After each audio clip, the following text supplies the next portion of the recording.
Welcome to the Pride Lands, home to some of the most glorious animals from Africa, Asia, Australia, North America, South America, Europe, Antarctica, and the Arctic. I'm Charlie Cheetah, here to tell you my story. Let's begin now. Every morning, as the sun peeks over the horizon, a giant rock formation catches the first rays of light. This is Pride Rock, home to my dad Stephen Cheetah and my mom Christine Cheetah. On this particular morning, animals from all over the Pride Lands had journeyed to Pride Rock to honor the birth of their newborn cub, me. As part of the celebration, a wise old leopard named Watson had a special duty. He cracked open a gourd, dipped his tail inside, and made a mark on my forehead. Then he lifted me, the future king, up high for all to see. The elephants trumpeted with their trunks, the monkeys jumped up and down, and the burros stamped their hooves with happiness. Not far from the ceremony, in a cave at the backside of Pride Rock, a scraggly lion with a dark mane grumbled, "Life's not fair. I shall never be king." This was my uncle Scar, who was jealous of my position as the next king. Moments later, my dad was at the doorway to the cave. "Christine and I didn't see you at the presentation of Charlie." Iago, Dad's trusted advisor, also appeared. "You should have been first in line." "Well, I was first in line, until the little hairball was born." And with that, Scar stalked out of the cave. Before long, I grew into a healthy, playful young cub. Early one morning, me and my dad climbed to the top of Pride Rock. As we looked out at the rising sun, Dad pointed to the light beams that stretched across the Pride Lands. "Look, Charlie, everything the light touches is our kingdom." I scanned the horizon and noticed a dark spot in the distance.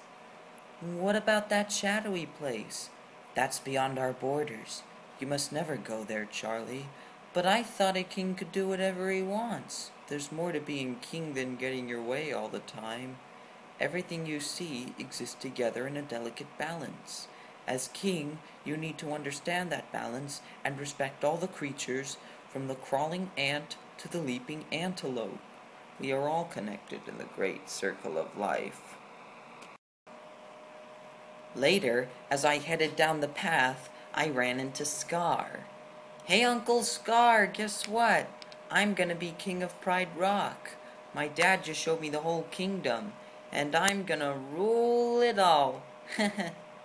Scar looked slyly at me. "He didn't show you it's beyond that rise at the northern border." "Well, no. He said I can't go there." "And he's absolutely right. It's far too dangerous. Only the bravest cheetahs go there. Promise me you'll never visit that dreadful place." When I returned home, I found my friend Tina and her mother visiting with my mother. "Come on, I just heard about this great place." Our mothers gave permission for us to go as long as Iago went with us. Tina and I raced across the Pride Lands in an effort to lose the watchful bird. We led him through many herds of animals until we finally lost him. Once we were free of Iago, I pounced on Tina. Then Tina flipped me onto my back. We tumbled down a hill and landed in a dark ravine littered with elephant skulls and bones. I looked around and gasped. "This is it. We made it." Before we could explore any farther, Iago tracked us down. "We're way beyond the boundary of the Pride Lands, and right now we are all in very real danger." Suddenly, 3 hyenas slithered out of the eye sockets of an elephant's skull. Frightened, Iago, Tina, and I jumped back. It was Banzai, his partner Shenzi, and the always laughing Ed. Banzai sneered. A trio of trespassers. Iago tried to lead us to safety, but Banzai grabbed him by the neck and plopped him down. The hyenas circled us, licking their chops. What's the hurry? We'd love you to stick around for dinner. While the hyenas argued about who was going to eat whom, Tina, Iago, and I quietly slipped away.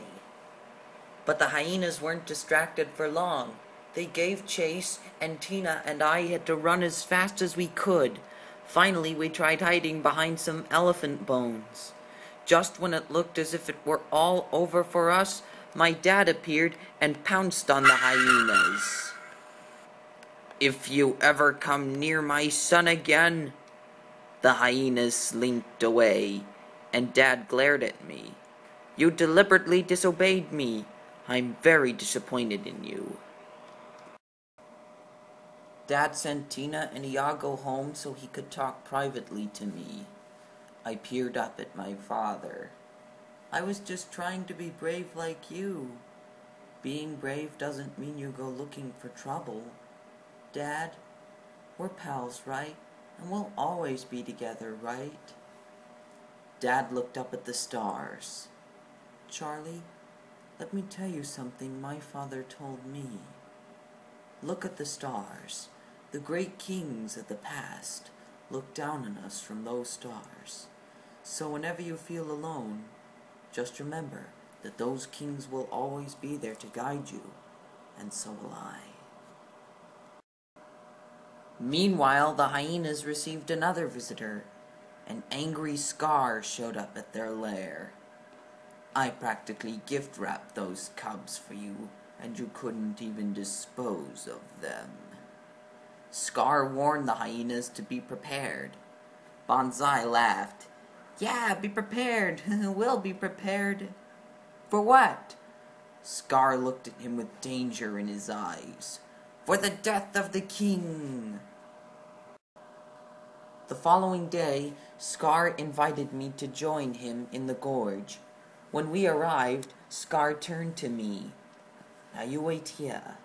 Your father has a marvelous surprise for you. Moments after he left, Scar signaled the hyenas, who chased a herd of wildebeests directly toward me. From a distance, my dad noticed the rising dust. Scar appeared quickly at his side. Stampede! In the gorge! Charlie's down there! Without waiting a second, Dad took off to save me. Dad plunged into the gorge and battled his way through the oncoming wildebeests. He found me, grabbed me by the nape of my neck, and put me on a nearby ledge. Suddenly, Dad was knocked back into the stampede. Desperately, he tried to climb up another ledge, from which Scar stood looking down on him. Brother, help me! Scar reached for Dad and pulled him close enough to whisper in his ear, Long live the king. Then Scar let go of Dad, and he fell to his death. I peered over the ridge, just as my father disappeared beneath the thundering stampede.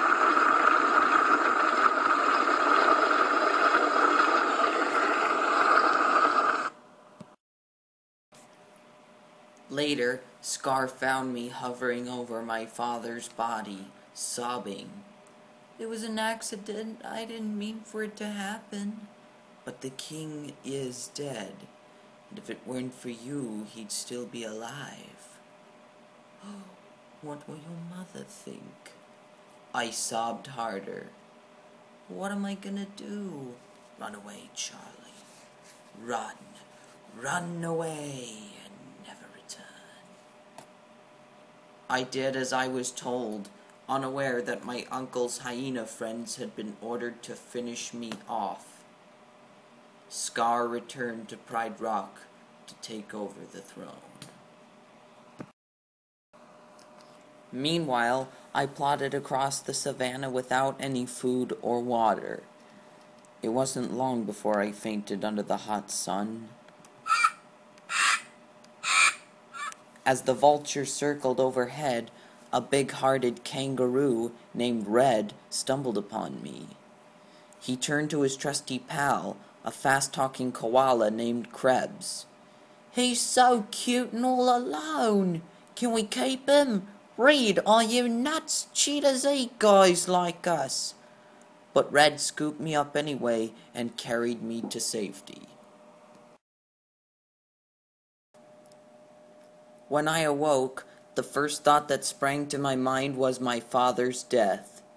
Krebs taught me about Hakuna Matata, which means no responsibilities, no worries. You've got to put your past behind you. And that is exactly what I did. I stayed in the jungle with Red and Krebs a long, long time and grew into a very big cheetah. But eventually, I got homesick. One night I looked up at the stars and recalled the words my father had told me long ago. The great kings of the past looked down on us from those stars. So whenever you feel alone, just remember that those kings will always be there to guide you. And so will I. The next day, Red was stalked and chased by a cheetah. I came to his rescue, but after wrestling with the cheetah, which easily flipped me onto my back, I realized that it was my old friend. "Tina, what are you doing here? Why didn't you come back to Pride Rock?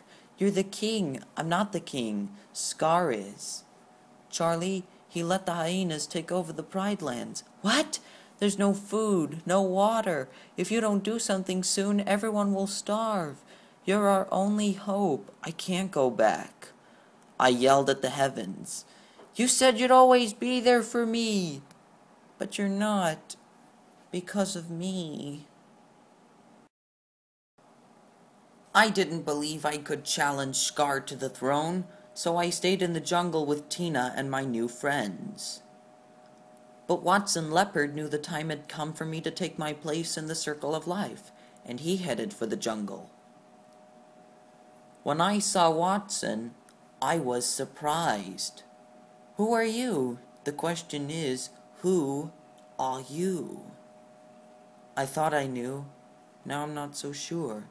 "Well, I know who you are. You're Stephen Cheetah's boy. He's alive, and I'll show him to you. You follow Watson Leopard. He knows the way." Watson led me to a reflecting pool. When I looked into the water, I saw a cheetah. "That's not my father. It's just my reflection." "Look harder. You see, he lives in you." The ghost of my dad magically appeared. "Look inside yourself, Charlie. You are more than what you have become. You must take your place in the circle of life."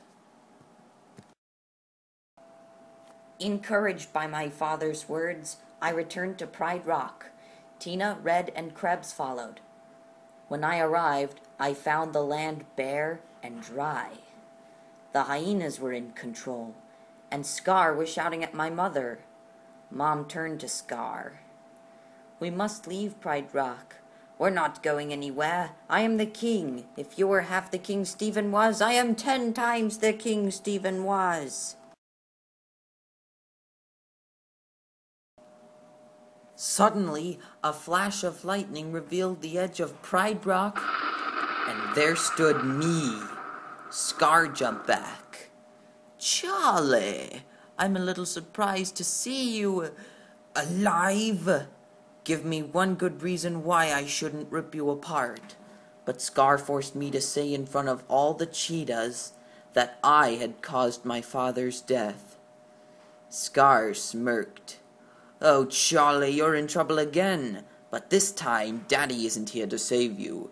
And now everyone knows why." I backed up against the ledge. Lightning struck again, setting fire to the dry brush of the Pride Lands. Knowing the truth, I leapt at Scar. Tina and the other cheetahs joined in the battle.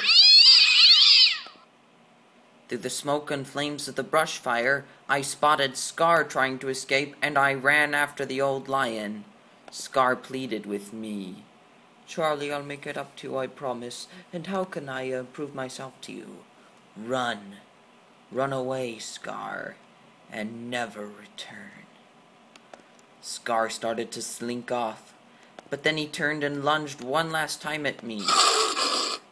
I moved quickly and dodged Scar, who plunged over the ledge, where a pack of hyenas were waiting hungrily. Limping badly, I climbed up to the very top of Pride Rock. I let out a magnificent yowl as I looked out over my kingdom. Before long, Pride Rock flourished again. Tina remained by my side, and soon we had our own newborn cub. With all our friends around, including Iago, Red, and Krebs, a new celebration of life took place. After making a mark on the forehead of the young cub, Watson Leopard held him up for all the kingdom to see.